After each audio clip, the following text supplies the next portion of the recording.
Class में आपका स्वागत है। आज हम लोग सीखने चल रहे हैं टेंस। देखिए देखिए इंग्लिश बोलने के लिए बहुत सारी चीज़ें इंपॉर्टेंट होती हैं। ठीक उसी तरह से ये भी इम्पॉर्टेंट है। जितनी भी इम्पॉर्टेंट चीज़ें होती हैं, जैसे मैंने आपको बहुत सारी क्लासेस में बहुत सारी चीज़ें बता दी हैं। इससे पहले की क्लास में मैंने आपको ऑलरेडी बहुत सारी चीज़ें बता दी हैं। लेकिन उसी क्रम में जैसे आप जानते हैं कि किसी चीज़ को इंग्लिश में बोलने के लिए जब इंग्लिश बोलनी होती है ना, तो उस टाइम पे हमको ट्रांसलेट करके चीज़ों को तब बोलना होता है। कोई चीज़ हिंदी में है तो उसको इंग्लिश में ट्रांसलेट करिए, उसके बाद ही बोलिए, नहीं तो हम लोग बोल नहीं पाते हैं। ठीक है, और ट्रांसलेट करने के लिए ये चीज़ बहुत ही इंपॉर्टेंट होती है। इसीलिए आज हम लोग इसको पढ़ेंगे, टेंस। ठीक है वैसे आप लोग बहुत कुछ सीख गए होंगे ऑलरेडी, क्योंकि पीछे आप लोग बहुत कुछ देख के आए हैं इसके बारे में, है ना, टेंस क्या होता है। तो चलिए शुरुआत करते हैं। टेंस देखिए, अब टेंस होता क्या है, जब आप यही सुनेंगे ना, वैसे आपने सुना होगा इसके बारे में कई बार, 6th-7th क्लास में आपने इसको सुन लिया रहा होगा कहीं ना कहीं। टेंस कुछ होता है इंग्लिश में। देखिए ये जो है ना टेंस, सबसे पहले यही जान लेते हैं कि टेंस होता क्या है एक्चुअली। ठीक, ये टेंस आप कहेंगे किसी कि टेंस क्या है, वैसे इसको हिंदी में काल या समय कहा जाता है। ठीक, काल या समय, तो उसको कहा जाता है टेंस। लेकिन इसी को कुछ और तरीके से भी जाना जाता है, उसको भी जान लेते हैं। देखिए टेंस किसे हम लोग कहेंगे, टेंस एक ऐसी चीज़ होती है जो ये दिखाता है कि कोई क्रिया, क्रिया मतलब कोई कार्य, टेंस एक ऐसी चीज़ होती है जो ये दिखाता है कि कोई क्रिया किस टाइम पे हो रही है, और उसी को कहा जाता है टेंस। है ना, कितना इजी। तो कुल मिला के हम लोग टेंस कैसे कहेंगे, ये टेंस ये दिखाता है कि कोई काम किस समय पर हो रहा है, वो काम फ्यूचर में होगा, मतलब कोई कोई काम जो है वो होगा या हो रहा है या फिर हो चुका है या फिर हुआ था कई साल पहले। ये सब दिखाने का काम किसका होता है, टेंस का। कुल मिला के आप ये याद रखिए, कुल मिला के आप ये याद रखिए कि टेंस का काम इतना होता है कि ये इस चीज़ को बताए कि कोई काम कब हो रहा है और कितना हो रहा है। तो कुल मिला के टेंस क्या करता है, ये बताता है कि कोई काम कितना हुआ है और कब हुआ है। ठीक है, तो उसी ही कहा जाता है टेंस। कुल मिला के जो ये बताए कि कोई काम कब हुआ है और कितना हुआ है, वो हो रहा है, हो चुका है, होगा, इसके बारे में जो हमें जानकारी देता है उसे कहा जाता है टेंस। या फिर आप नॉर्मली कह सकते हैं कि काल या समय। ठीक है, चूँकि हम लोग स्पोकन इंग्लिश के लिए सीख रहे हैं, मतलब इंग्लिश बोलने के लिए, तो इतना काफ़ी है हमारे लिए। और ये तो आपको समझ में आ गया ना टेंस क्या होता है। अब ये जान लेते हैं टेंस के कितने प्रकार होते हैं। ये टेंस है, इसके 3 प्रकार होते हैं। 4 दिखा दिया मैंने, 3, इसके 3 प्रकार होते हैं टेंस के। ठीक है, और वो यहाँ पे लिखे हैं आपके सामने, past tense, present tense and future tense. वैसे टेंस के 3 प्रकार होते हैं। ठीक, ये और ये। इसको हिंदी में कहा जाता है, मैंने लिखा नहीं, मैं बता दे रहा हूँ इसे, अगर आप चाहें तो लिख सकते हैं। देखिए पास्ट टेंस, इसको हिंदी में कहा जाता है भूतकाल। अब हिंदी तो आपको आती होगी इतना ना, भूतकाल, तो इसको हिंदी में कहा जाता है भूतकाल। प्रेजेंट टेंस, इसको हिंदी में कहा जाता है वर्तमान काल। और ये है फ्यूचर टेंस, इसको हिंदी में कहा जाता है भविष्य काल। ये तीनों टाइप्स हैं इसके टेंस के। ठीक है, अब आपको समझ में आ गया होगा ये। और एक चीज़ जान लीजिए, हो सकता है मैंने इसको लिख लिया ना, यहाँ पे लिख दिया है पास्ट टेंस पहले लिख दिया है, फिर प्रेजेंट और फिर फ्यूचर। कभी कभी क्या होता है ना, लोग पहले यहाँ से शुरू करते हैं बताना, प्रेजेंट फिर पास्ट फिर फ्यूचर। लेकिन आपने देखा है ना, पहले जो वीडियो के ऊपर आप देख के आए हो थंबनेल में जो एग्जाम्पल दिया गया था, वहाँ पे मैं खूबसूरत थी, खूबसूरत हूँ, खूबसूरत रहूँगी, तो उसके हिसाब से अभी वही एग्जाम्पल लिखना है यहाँ पे, तो सेट नहीं हो पाएगा सही से, एग्जाम्पल गलत हो जाएगा। तो इससे कोई दिक्कत नहीं, आप कोई चाहे ये, अगर कोई आपसे पूछे कि टेंस कितने प्रकार का होता है, तो चाहे आप ये पहले बताएं, चाहे ये पहले बताएं, चाहे ये पहले बताएं, उससे कोई दिक्कत नहीं। बस ये याद रखना है, बताना यही तीनों है, घुमा फिरा के चाहे जैसे आप बोलिए। ठीक है, तो इसको हिंदी में कहा जाता है भूतकाल, और ये होता है वर्तमान काल, और ये होता है भविष्य काल। ठीक है, तो टेंस क्या होता है ये आपने जान लिया। टेंस के कितने प्रकार होते हैं, 3, मतलब टेंस कितने प्रकार का होता है, 3 प्रकार का होता है, और वो तीनों यहाँ पे लिखे हैं। ठीक, तो अब इसके बाद क्या इंपॉर्टेंट है हमारे लिए जानना, ये जानना इंपॉर्टेंट है हम लोग पहचानेंगे कैसे, राइट। अब हम लोग ये जान लेते हैं कि टेंसों को पहचानेंगे कैसे, हमको कैसे पता चलेगा कि कोई चीज़ पास्ट में चल रहा है या फिर प्रेजेंट में चल रहा है या फिर फ्यूचर में चलेगा। मतलब आने वाले टाइम में जो कुछ होगा वो फ्यूचर में होता है, प्रेजेंट में जो अभी चल रहा है उसकी बात होती है, और पास्ट में जो कुछ हो चुका है। ठीक है, मतलब वो काम हो चुका है ऑलरेडी। तो ये होता है पास्ट टेंस, ये होता है प्रेजेंट टेंस और फ्यूचर टेंस। अभी आपको आराम से समझ में आ जाएगा। देखिए पीछे वाला जो आप देख के आए हैं ना डायलॉग, वही वाला मैं लिख देता हूँ यहाँ पे। तो देखिए अब इसको पहचानने के लिए आपको क्या करना है, बहुत सिंपल सी बात है। डायलॉग तो आपको पहले से याद है, आपने बाहर ही देख लिया है, ठीक है। तो वही एग्जाम्पल रख देते हैं हम यहाँ पे, वही उदाहरण है टेंस को पहचानने का। अगर आपके सामने कभी भी टेंस पहचानने की बात हो तो आपको वही डायलॉग याद होना चाहिए बस। मैं खूबसूरत थी, मैं खूबसूरत हूँ, मैं खूबसूरत रहूँगी, ठीक है। और दूसरे ने क्या बोला था, ये तो पहले वाले ने बोला था ना, मैं खूबसूरत थी, मैं खूबसूरत हूँ, मैं खूबसूरत रहूँगी। दूसरे वाले ने क्या बोला था, ये तुम्हारा वहम था, तुम्हारा वहम है, तुम्हारा वहम रहेगा। बस अगर आपको इतना याद है तो जान लीजिए अब आप टेंस आराम से पहचान सकते हैं और बिना किसी दिक्कत के, ठीक है। तो सब कुछ भूल जाइए, इतना तो मान लो आपको याद ही हो गया है। लेकिन अब इसमें सब कुछ भूल जाइए, केवल कुछ चीज़ याद रखिए बस, कुछ चीज़ पर ध्यान देना है आपको। देखिए ये अगर ध्यान से देखेंगे ना आप लोग तो इसके लास्ट में कुछ चीज़ आपको दिख रहा है जो कॉमन है, कॉमन मतलब सेम एकदम। ये दोनों याद रखिए, इसमें से ये दोनों देख लीजिए और इधर से ये, ठीक है। ऐसे देखिए, मैं खूबसूरत थी, मैं खूबसूरत हूँ, मैं खूबसूरत रहूँगी। दूसरा वाला क्या था, ये तुम्हारा वहम था, ये तुम्हारा वहम है, ये तुम्हारा वहम रहेगा, ठीक है। ये तो है, लेकिन इसमें एक चीज़ देख लीजिए ध्यान से, इसमें लास्ट में क्या आ रहा, थी और यहाँ पे था, और इसमें हूँ यहाँ पे है, और इसमें गी यहाँ पे गा। तो बस यही वो चीज़ है जो देख के हमको पहचानना है कि कोई चीज़, कोई सेंटेंस, कोई वाक्य किस टेंस में है। अगर हमको यही याद रहे ना तो हम आराम से पहचान सकते हैं। तो इससे अब हमारा नियम क्या बना, नियम ये है कि किसी भी वाक्य के लास्ट में जब था, थी, थे दिखे तो जान लीजिए आपकी वो पास्ट टेंस में लिखा गया है। समझ में आई बात। तो इस तरह से जब ये कहा था ना पहले वाले ने, जब ये बोला कि मैं खूबसूरत थी, खूबसूरत थी, इसका मतलब वो किस टेंस में बोला था उसने, पास्ट टेंस में। और जब उसने ये बोला सेम ऐसे ही जब किसी भी सेंटेंस के लास्ट में थी मतलब ऐसे था, थी, थे ये सब आए तो वो पास्ट टेंस में है। वैसे सेम उसी की तरह जब किसी भी वाक्य के लास्ट में हूँ, है, हैं ये सब आए तो वो टेंस किस में, वो सेंटेंस किस में होता है, वो वाक्य किस में होता है, प्रेजेंट टेंस में, ठीक है। पहचानने का तरीका समझ में आ रहा है। कुछ नहीं करना है, कोई सेंटेंस दिया हो उसके लास्ट में जाके देखिए बस क्या लिखा गया है। अगर सेंटेंस के लास्ट में, वाक्य में मतलब वाक्य के लास्ट में था, थी, थे दिए हैं जो ये मैंने बताया आपको, तो आप ये जान लीजिए कुल मिला के वो टेंस पास्ट टेंस में है। वैसे ही अगर वाक्य के लास्ट में जैसे यहाँ पे दिया गया है, हूँ, हैं ये सब दिया गया है तो वो वाक्य प्रेजेंट टेंस में है। और सेम ऐसे ही अगर किसी भी वाक्य के लास्ट में गा, गी, गे ये सब आएगा तो इसका मतलब वो फ्यूचर टेंस में लिखा गया है। समझ में आया। तो इसमें से आपको यही याद रखना है मेन बस कि जब किसी भी सेंटेंस के लास्ट में, किसी भी वाक्य के लास्ट में था, थी आएगा तो आप जान लीजिए कि वो कुल मिला के पास्ट में दिया गया है। और सेम ऐसे ही यहाँ पे अगर है आए तो जान लीजिए वो प्रेजेंट में दिया गया है, और अगर गागी गे आए तो कुल मिला के जान लीजिए वो फ्यूचर में दिया गया है। समझ में आ गई इतनी कहानी। तो इसका लिखने का यही मतलब था। और इन दोनों में इसका मतलब जो पहले वाला बोला गया था ना, जो पहले ने बोला था कि मैं खूबसूरत थी तो उसने पास्ट में बोला था, और जो दूसरा वाला बोला मैं खूबसूरत हूँ इसका मतलब ये प्रेजेंट में बात चल रही थी। और उसके बाद मैं खूबसूरत रहूँगी मतलब ये फ्यूचर में है। वैसे दूसरा वाला भी है, ये तुम्हारा वहम था, ये वाला भी पास्ट में है।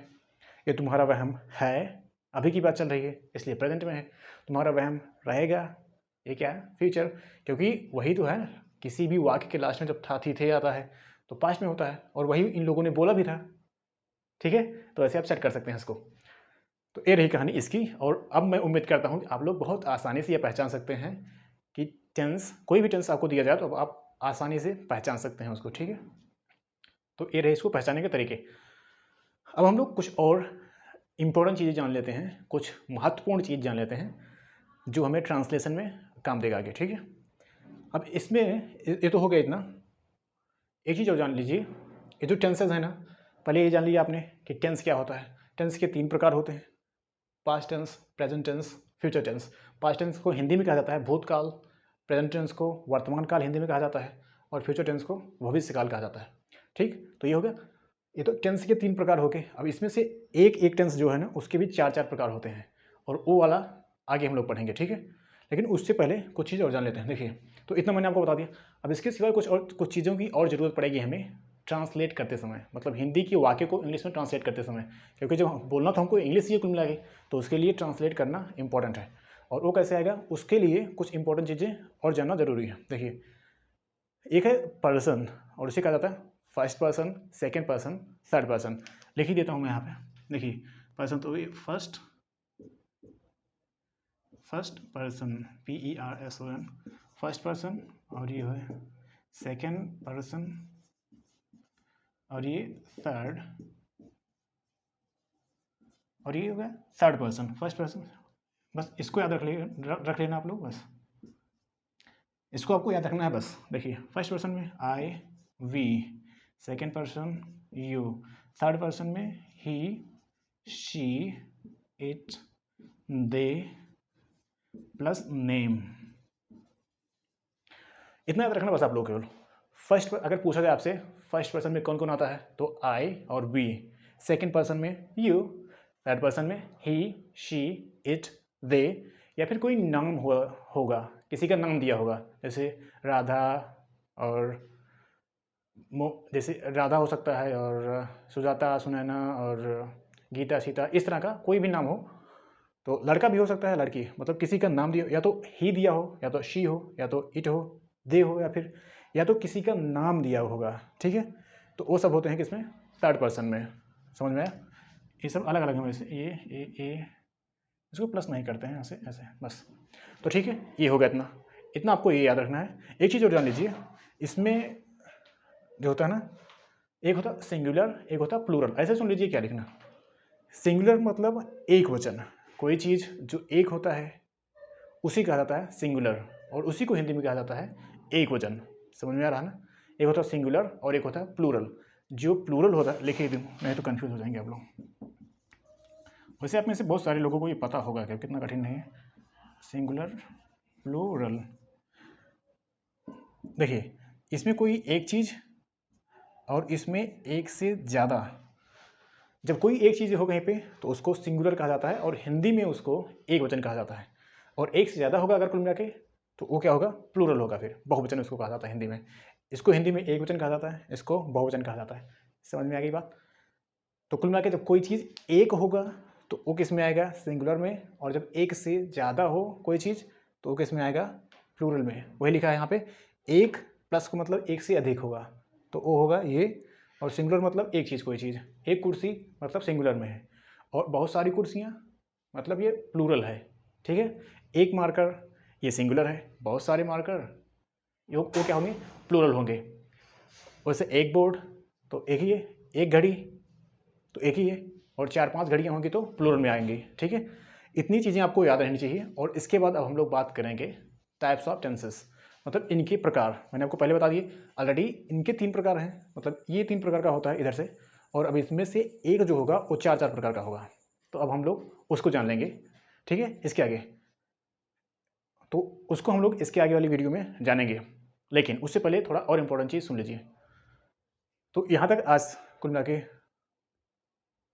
आज यहाँ तक, और इसके आगे वाली वीडियो में मैं आपको एक एक करके बताऊंगा सब टेंस। जैसे जितने टेंसेज हैं इनका, जितने टेंस दिए गए हैं सब में एक के 4 भाग बनते हैं, तो वो वाली चीज़ मैं आपको आगे वाली वीडियो में बताऊंगा। लेकिन एक चीज़ थोड़ा ज़्यादा इंपॉर्टेंट है, वो भी सुन लीजिए पहले। वो टेंस से संबंधित नहीं है, लेकिन ऐसे सुन लीजिए क्योंकि कुछ लोग मुझसे कुछ पूछ रहे थे, तो मैं बता दे रहा हूँ। अभी हो सकता है आपके दिमाग में कन्फ्यूजन हो। कुछ दिन पहले मैंने मतलब एक लड़का था, लड़की, तो वो ये बोल रहे थे कि मैंने एक चीज़ बताया था कि प्रोवर्ब, कहावत के बारे में, कि कुछ करके था कहावत में, एक सड़ी मछली पूरी तालाब को गंदा कर देती है। A rotten apple spoils its companions, उसको इंग्लिश में ऐसे बोला जाता है। तो उसमें उनका कहना यह था कि ये जो बोला है आपने इंग्लिश ट्रांसलेशन, उसमें एप्पल कहाँ से आ गया, क्योंकि हिंदी में ये लिखा था एक सड़ी मछली पूरे तालाब को गंदा कर देती है, और उसका इंग्लिश ट्रांसलेशन था कि a rotten apple spoils its companions. तो उनका कहने का मतलब था इसमें एप्पल कहाँ से आया। तो एक चीज़ मैं बता देना चाहता हूँ उसके बारे में आप लोगों को। हो सकता है आप में से कुछ लोगों को और कन्फ्यूजन हो इस चीज़ को लेके कि ये एप्पल कहाँ से आ गया और फिश नहीं आया कहीं पे। तो पहले आप लोग ध्यान से सुन लीजिए। प्रोवर्ब्स जो होती हैं ना, प्रोवर्ब्स इंग्लिश में, प्रोवर्ब मतलब कहावतें जो होती हैं, उसको आप लोग सीधा सीधा ट्रांसलेट मत किया करिए किसी भी शब्द को देख के सेम ऐसे ही ट्रांसलेट करने की कोशिश ना करें। और उनसे यही गलती हुई थी। वो लड़की पूछ रही थी ना, सर आपने यहाँ पे इसमें आपने कहीं पे जो फिश है इसको तो लगाया नहीं, मतलब फिश लगाया नहीं, और ये सेब कहाँ से आ गया बीच में, एप्पल वाला। दिक्कत यहीं पे थी, क्योंकि हिंदी में क्या लिखा जाता है, हिंदी में क्या लिखा गया था, एक सड़ी मछली पूरे तालाब को गंदा कर देती है। और इंग्लिश में क्या बोला जाता है, a rotten apple spoils its companions. English में ऐसे बोला जाता है। तो बात तो ठीक है, लेकिन किसी भी चीज़ को हमेशा वर्ड फॉर वर्ड, मतलब सीधा शब्द को देखकर ट्रांसलेट नहीं किया जाता है। उसकी भाव को समझने की कोशिश करिए। उसमें जो भाव होता है ना, वो समझा जाता है मेन मेन। ठीक है। वैसे मैं छोटी सी बात और आपको बता देता हूँ। ऐसे जब मैं अपने अमेरिका के टीचर से पढ़ रहा था, तो उस टाइम पे मैं इसलिए बता रहा हूँ क्योंकि ये जानना ज़रूरी है। बहुत सारे लोगों के दिमाग में कन्फ्यूजन होगा आखिर ऐसा क्यों, इसलिए मैं बता रहा हूँ। जब मैं अपने अमेरिका के टीचर से पढ़ रहा था, उस टाइम पे कुछ और बच्चे थे वहाँ पे पढ़ रहे थे। तो कोई इटली का था, कोई जापान का था, कोई चाइना का था, कोई वियतनाम का था, कोई अफ्रीकन कंट्रीज से था, कोई यूरोपियन कंट्रीज से था, कोई और कहीं से था, ऐसे ऐसे। तो सब लोग पढ़ रहे थे। तो अमेरिका के जो टीचर थे ना, मेरे जो पढ़ा रहे थे, तो उन्होंने कहा कि आज एक मैं आपको प्रोवर्ब देता हूँ। यही प्रोवर्ब वाली बात आ गई ना। तो उन्होंने एक प्रोवर्ब दी थी वहाँ पे। और प्रोवर्ब मतलब एक कहावत दी कि हमारे यहाँ अमेरिका में ये कहावत ऐसे बोली जाती है। तो आप लोग अलग अलग देश से हो, तो आप लोग इसको अपने हिसाब से बताओ कि आपके देश में इसको कैसे बोला जाता है। आपको विश्वास नहीं होगा, जितने अलग अलग देश के थे ना, चाइना, स्पेन, फ्रांस, जापान, अलग अलग देश वाले, हर एक विद्यार्थी, मतलब अलग अलग जो स्टूडेंट्स थे, सब लोगों ने लिख के भेजा उसको इंग्लिश में, और सब पूरा अलग था। लेकिन सबका भाव एक था, सबका मतलब एक था। बाकी अगर आप शब्द देख के ट्रांसलेट करते तो आपको कभी समझ में नहीं आता क्योंकि कहीं पे किसी चीज़ को कुछ बोला जा रहा है, कहीं पे कुछ बोला जा रहा है। और आपको इस ये कन्फ्यूजन इसलिए हो रहा है क्योंकि आपने सही से पढ़ा नहीं इसके बारे में। क्योंकि अगर आप लोग पढ़ेंगे ना ब्रिटिश लिटरेचर, अमेरिकन लिटरेचर, और मतलब इंग्लिश को बहुत गहराई से पढ़ेंगे, तो आपको सब समझ में आ जाएगा। लेकिन ये कन्फ्यूजन जो आपको था कि हमेशा किसी चीज़ को एकदम शब्दों के हिसाब से ही ट्रांसलेट ना करें। कोई चीज़ इंग्लिश में दिया गया तो सीधा हिंदी में, या हिंदी में दिया गया सीधा इंग्लिश में। ठीक है। इसलिए अगर आप लोग ऐसा करेंगे तो फिर दिक्कत होगी। इसीलिए आपको जो जो मैंने बताया था, सड़ी एक सड़ी मछली पूरे तालाब को गंदा कर देती है। एक सड़ी मछली पूरे तालाब को गंदा कर देती है, इसको इंग्लिश में कहा जाता है ये, a rotten apple spoils its companions. अब उनका कहने का मतलब ये था कि यहाँ पे मछली दिया गया है, लेकिन यहाँ पे एप्पल कहाँ से आ गया। तो इंग्लिश में कोई किसी चीज़ को बोलने का तरीका अलग है, हिंदी में बोलने का तरीका अलग है। यही मैंने आपको बताया ना कि जब मेरे अमेरिका के टीचर ने तब ये कहा था कि आप लोग बताइए अलग अलग जो देश से हैं, कोई इटली का है, कोई फ्रांस का है, कोई कहीं का है, कोई कहीं का, कोई जापान का है, कोई चाइना का है।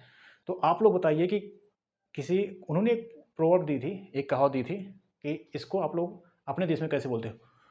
तो इसी सेम चीज़ को मान लीजिए, अगर उनको पूछा जाए ना तो सब लोग बोलेंगे यही, मतलब उसका भाव यही होगा, लेकिन सब अलग अलग तरीके से, कोई इस तरीके से बोलेगा, कोई इसमें कुछ और लगा के बोलेगा, लेकिन सबका भाव वही होगा। और अगर आप शब्दों पे जाएंगे तब तो दिक्कत है, क्योंकि शब्दों के हिसाब से ट्रांसलेट किया ही नहीं गया है। कोई किसी तरीके से बोलता है, कोई किसी तरीके से बोलता है। इसलिए आप लोग इसको देख के कन्फ्यूज ना हो। और वो तो मान लीजिए जाहिर सी बात थी, मतलब उनको समझ में नहीं आया तो उन्होंने पूछ लिया कि ऐसा क्यों है।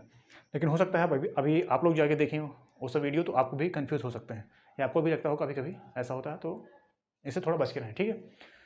तो ये हो गया। और वैसे मैंने बहुत कुछ बोल दिया यहाँ पे। तो इसके आगे वाली क्लास में हम लोग देखेंगे इनके टाइप्स, ठीक है। एक सेंटेंस के 4 प्रकार कैसे होते हैं, ठीक। सो today we have learned lots of things, especially about this tense. And as I've told you that it was a very important part for all of us to learn, so that we may speak English, and that in a better way, right? So I hope you would have enjoyed the video and you would have learned almost all the things that I've told you here. We'll meet in the next video. Till then, take care and goodbye.